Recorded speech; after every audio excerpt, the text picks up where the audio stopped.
Hello everyone, my name's Ian Rudge and welcome to Bravo 22 and it's live. This is made possible by the Royal British Legion and the Drive Project. And once again, can you all please get your friends and family and anyone else that you know to subscribe, like and share us on Facebook. Now the painting we're going to talk about today is a Hay Wain by John Constable and it's recommended by my friend Paw. I know he had a friend called Wayne, but I thought that was as far as it went. So anyway, it's over to Director of Art for Bravo 22, Al Johnson. Hello, Al. Hi, thank you. And thanks, Paul, for suggesting this painting. And as you know, we're doing a masterpiece series where you're choosing. I chose one last week, but from now on you're choosing. And this is chosen by Paul. We've already got quite a list of really lovely and a real variety of paintings for future sessions. But if you've got ideas, send them into our list and we can put them on our list of things to consider, things to study. So the Hay Wain. Now, this painting is probably one of the most famous paintings in the world. And one of the reasons that it's so famous is because it's been used endlessly for all sorts of things that are not quite paintings, things like curtains and wallpaper and trays and doilies and prints that you can put on your wall, all sorts of things. And it's been reproduced so many times that it's almost impossible to really look at the painting itself because you kind of feel like you know it. So what we're going to do is have a sort of close look at it and to look at the real thing and actually to realise, I hope, what an amazing painting it is, because it's extremely interesting, but it is not quite what it seems.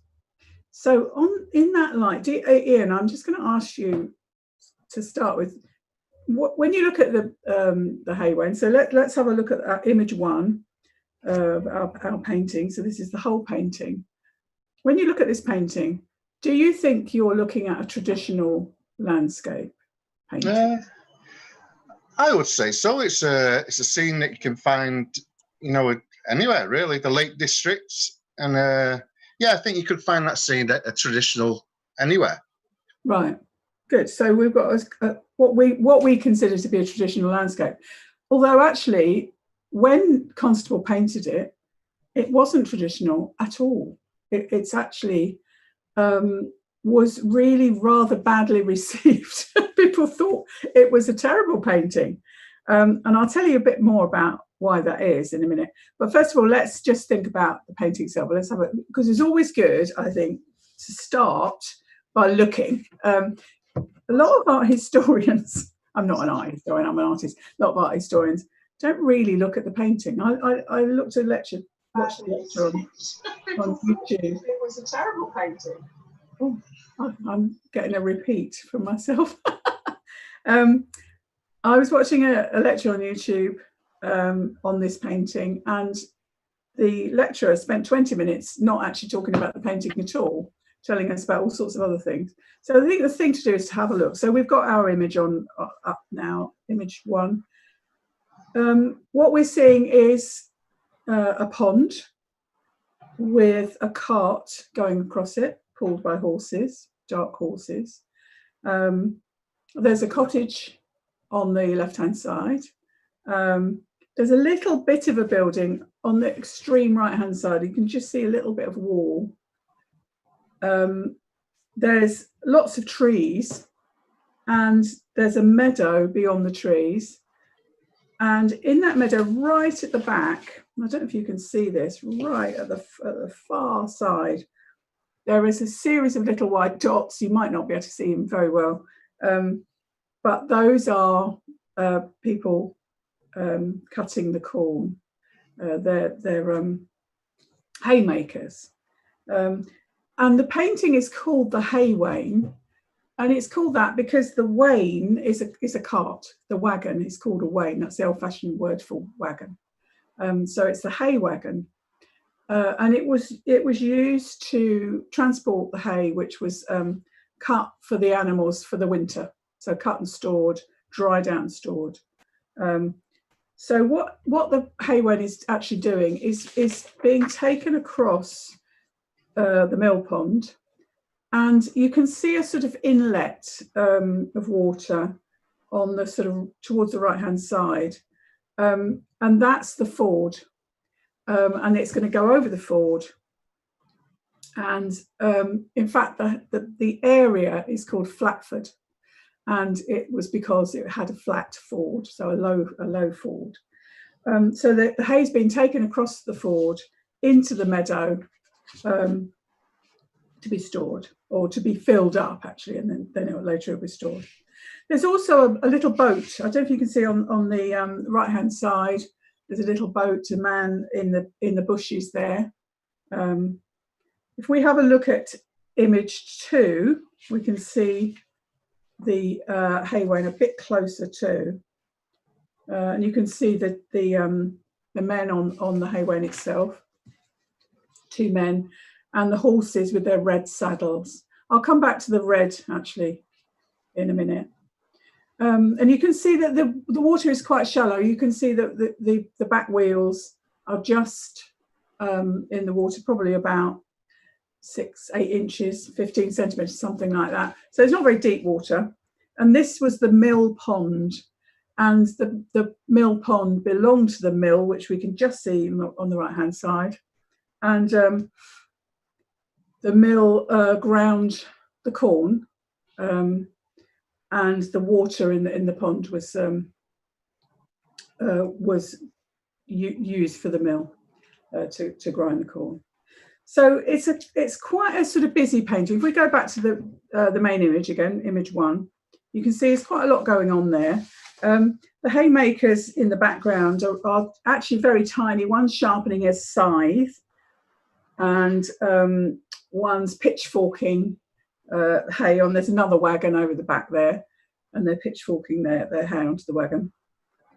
And there's one actually on top of the hay stacking. And in the old days, somebody would be on top of the wagon, and the hay will be thrown up, and then they'd sort of pack it down. Quite a sort of dangerous job, I should think. The cottage that's on the left-hand side used to be where Constable and his family lived. It's the farm cottage. They'd moved out of there by the time this was painted, and it was lived in by a man called Willie Lott. So it's Willie Lott's cottage. And the scene is sort of idyllic scene, isn't it? I always wonder what you would do. What if you were in this scene, Ian? What would you do? You were there. What would you like to be involved in? I'd be painting it. You'd be painting it. That's a very. I'd be on the other side somebody painting that scene. Would you be over in the meadow watching? Yes. Yes. Constable painted this loads and loads of times, this scene, before he made this painting. We'll go back onto that.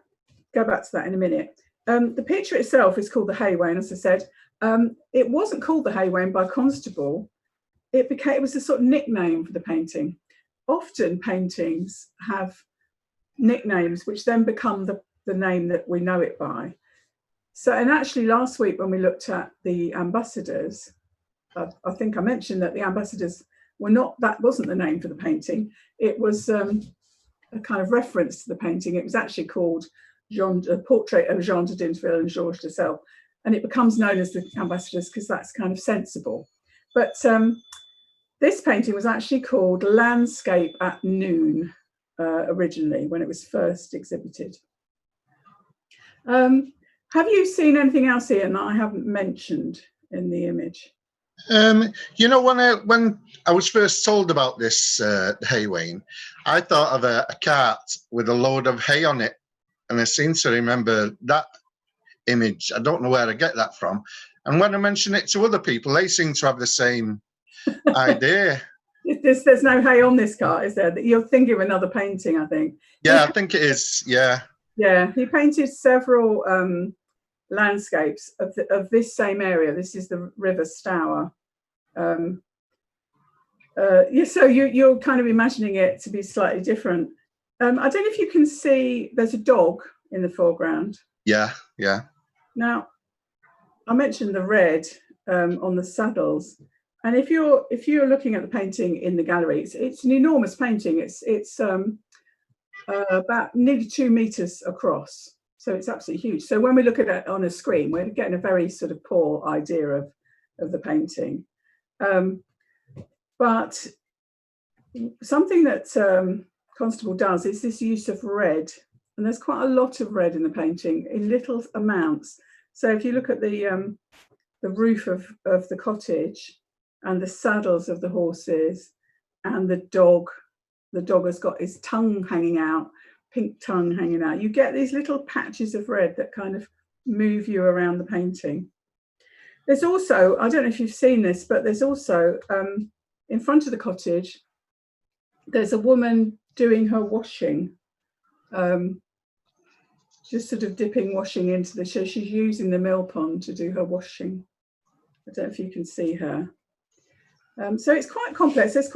There are actually more figures in it than you imagine. There's about 8 figures in the painting, although none of them are particularly noticeable. What you do really notice is this sky.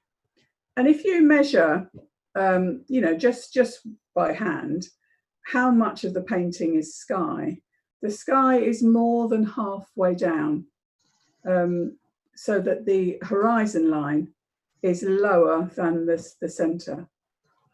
And Constable painted fantastic skies. In fact, a few years ago, there was an exhibition at in Scotland, I think, of Constable's skies, because he painted so accurately, and he painted cloud formation so accurately that people are able to, meteorologists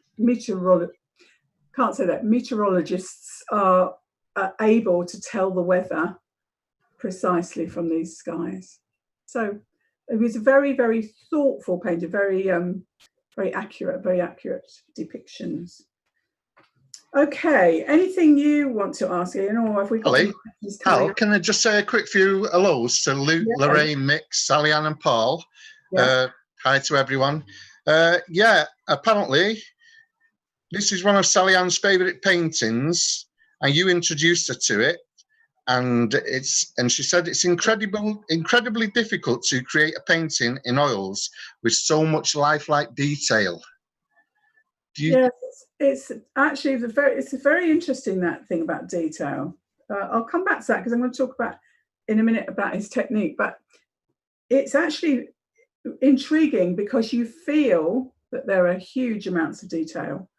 When you look very closely, it's not detailed, but he gives the impression of detail. And that's really a clever thing to do. In fact, the way the trees are painted is quite sort of coarse, but he has this sense of detail, and it's really, really convincing. Any more questions? Luke said, is it the rule of thirds in the composition as well? The rule of thirds. The rule of thirds. It's not quite. One of the rule of thirds is complicated, but one of the things that you very often get in a composition, like a particular landscape, is to avoid symmetry. So the rule of thirds is a slightly more complex idea, but if you're avoiding symmetry, you wouldn't, for example, place a tree right in the centre, because it would divide the painting in half. So if you can see the block of trees is to the left-hand side, and you've got a lower area to the right-hand side, and that gives it a better balance. So symmetry is actually rather disruptive, because in a way, although it seems like a good idea to have a symmetrical painting, it actually isn't like nature. Nature isn't very symmetrical. So if you're painting landscapes, they're very rarely symmetrical. Interesting question. Very good questions. Any more? Al, do you think John Constable would have set that scene up would you have the lady washing and Well, she may well have been washing. I mean, he didn't need to set it up because it was there. yeah, And in yeah, fact, it still is there. yeah. If you wanted to go and see it, in fact, let's go to image 5. Sorry, and this is bouncing around. Image 5 is Willie Lott's cottage now, and it's privately owned now. But the whole area, apart from the cottage itself, is National Trust, I think. So anyone could go and see it. And it looks very much like it did at the time, partly because it's been kept that way, because that was something Constable really wanted to sort of retain this bit of countryside. Al, did he allow people to go and paint there? Do you know? Now, or yeah, did he allow them to go and maybe? Yeah, a lot. I think probably lots of people go and paint there. Oh, that's the only thing you can't do is go into the cottage, because it's privately owned. I can't imagine having that cottage, because so many visitors go there. There's a car park just down the road for you to park up, and there must be absolutely awash with tourists. But anyway, quite nice to live in that lovely cottage, I think. It's amazing how people can be grabbed by one painting. Yeah, I know there must have been loads of paintings about, but people seem to be grabbed by this one painting. Yeah, and it's had such a sort of it's become a kind of chocolate box painting, because so widely used, and that's why it's a bit hard to kind of really look at it, I think. So it's Suffolk, the paintings of Suffolk, and I'm just going to tell you a bit about his technique. He said that the area around the River Stour and Suffolk, where he was born, he said that those scenes made me a painter, and I'm grateful. He really felt that he identified so completely with this area of Suffolk that he painted it over and over again. And by the time he actually made this painting, and he didn't make this in the landscape. He wasn't set up with a 6 foot an easel with a 6 foot painting on it, of course, because you wouldn't be able to do that. He made lots and lots of drawings, and he gradually assembled this painting in his studio in London. So this landscape of Suffolk was painted in London, and painted mainly from memory. It's interesting, isn't it, when you compare it with the image of Willie Lott's cottage, image 5, how accurate he is. The trees have changed, of course, because trees do change, but interesting. So if we go back to image 1 again, so he made lots and lots of drawings and oil sketches over about 20 years. Since he was a child, he'd drawn this place, because this was where his family had lived. And then the family now lived not very far away, so he was able to concentrate on this scene. And then he did 3 very significant drawings of this painting. If we look at image 4, sorry, image 4. This is from the Yale Centre of British Art in America, and this is one of the designs, the plans for the drawing, for the painting rather. So this is called an oil sketch. So often artists will do a drawing, and then they will do a small oil sketch, kind of working out the ideas and positions of everything. And then he actually also did, and this is in the V&A, a full-size oil sketch, which is much rougher than the end painting, and it has a horse in the foreground, which is then later taken out.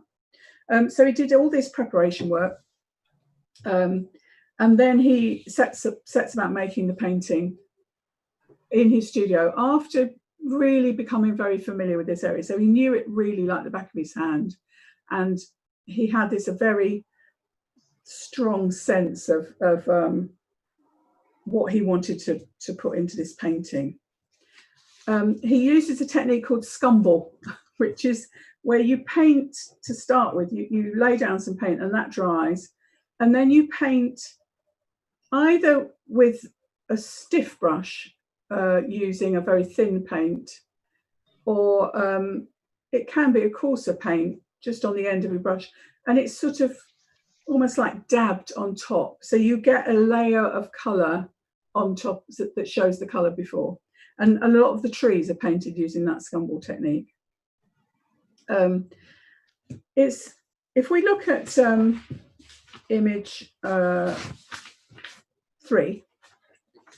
there's another thing that is really interesting, and this is the water. It's the water on the far right hand side, and you can see there lots of white on that bit of the painting, and he used white a lot. And you wouldn't think of white particularly being in a landscape. A landscape is green, isn't it? So why do you think he used the white? And somebody later says that you could see the dew on the paintings. You could see the dew, the kind of whiteness, the glistening of the dew. So he has some very interesting systems, techniques that were new. What is it, Ian? Do you think it's a political painting? I wouldn't think it was political in any way, shape, or form. Really, it's just, it looks peaceful. Peaceful, yeah. See, I think it's very hard, isn't it? We read paintings in the light of our own times, so we understand paintings in a particular way because of our own experience. One of Constable's sponsors. So Constable was came from a family of a landowning family. A lot of this land was leased by the family, and he wanted to be a painter. His family didn't really want him to be a painter because he was a landowner. He didn't really need to be a painter, but he was determined to be a painter, and he was determined to capture this countryside.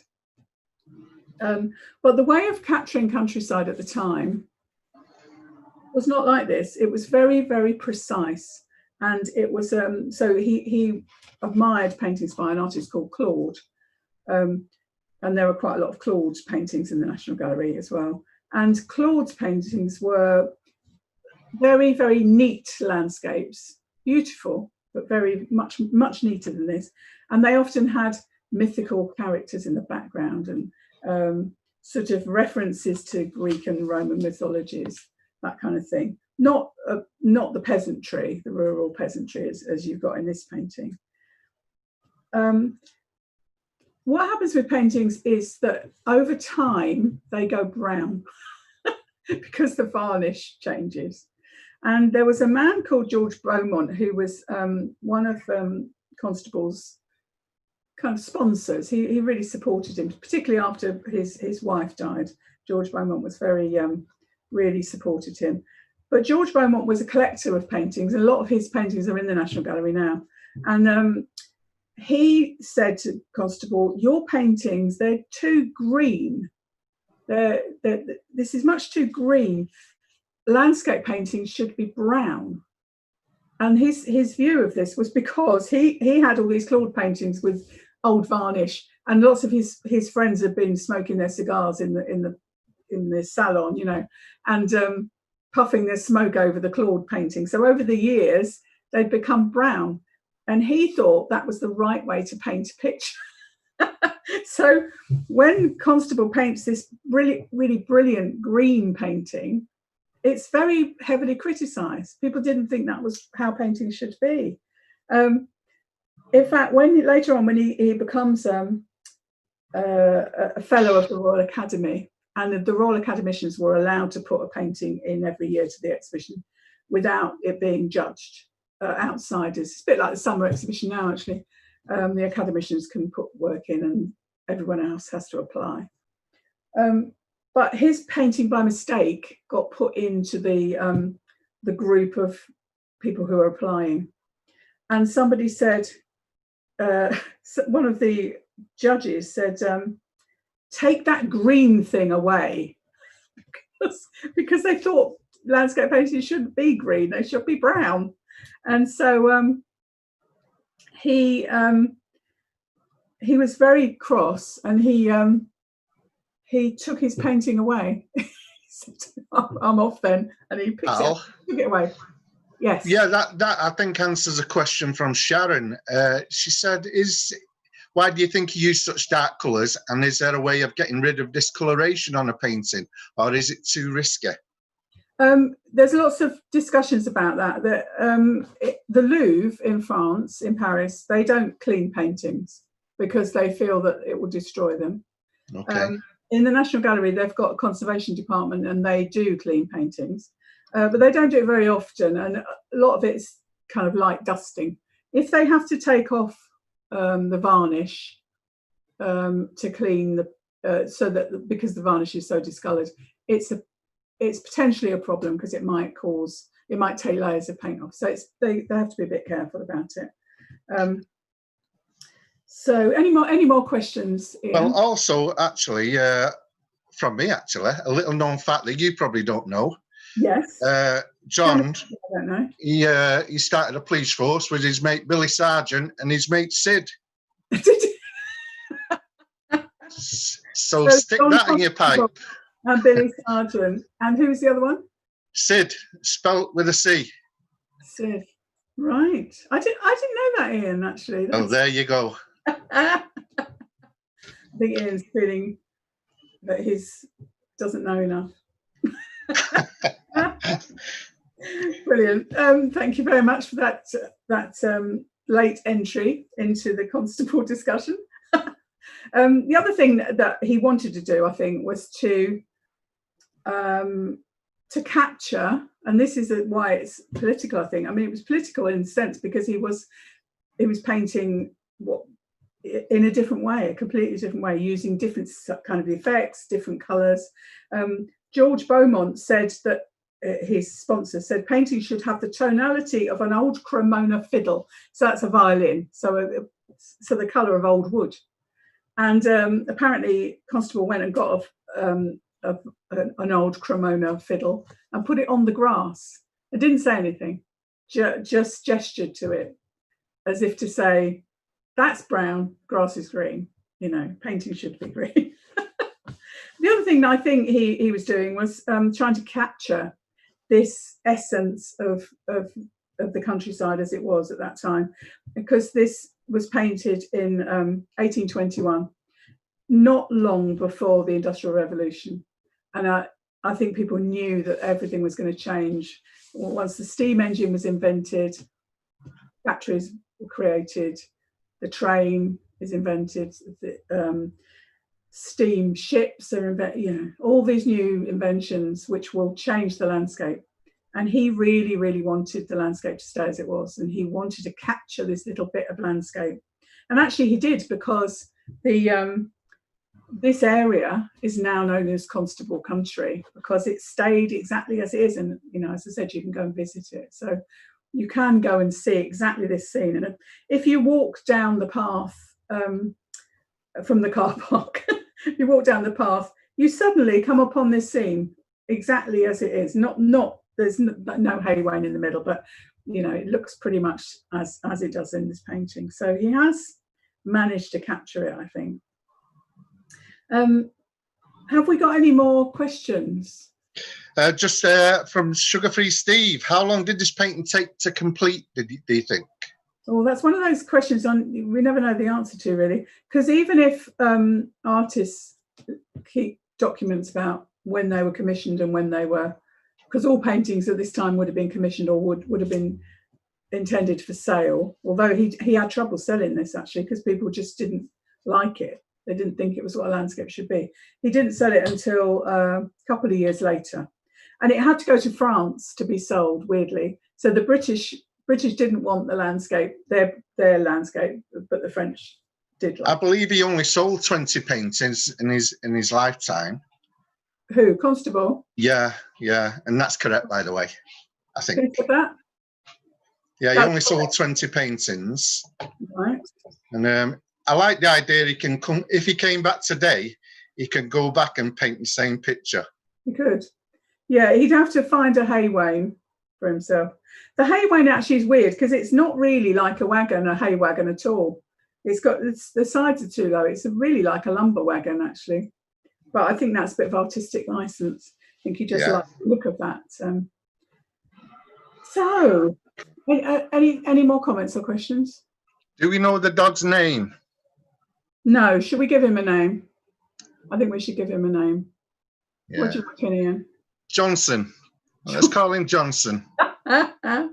Johnson the dog. Yes, I think that's a very good name for a dog. Okay, Al, I think it's time to say goodbye. It is.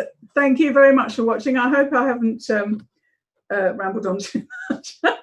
And I did allow Ian to speak now and again, didn't I? And thank you for the information about the police. That was very... No problem. Now you know. Yeah, I'm going to add that into my lectures from now on, actually. That's very useful. Thank you for watching. Lovely to be with you again, and take care. I'll hand you back to Ian. Well, thanks very much, Al. She's really good, isn't she? Really clever. So, anyway, so we'll be back next Tuesday for the second session in our film and screen season.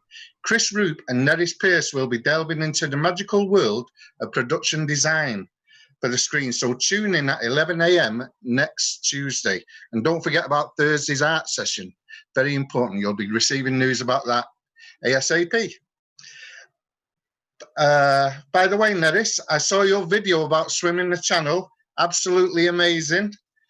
And very good luck with that, mate. And if you want to know more, you'll find it in the video description in the links. So if you want to find out more, just go there. And thanks very much for joining us. And I'll see you again soon. Bye-bye.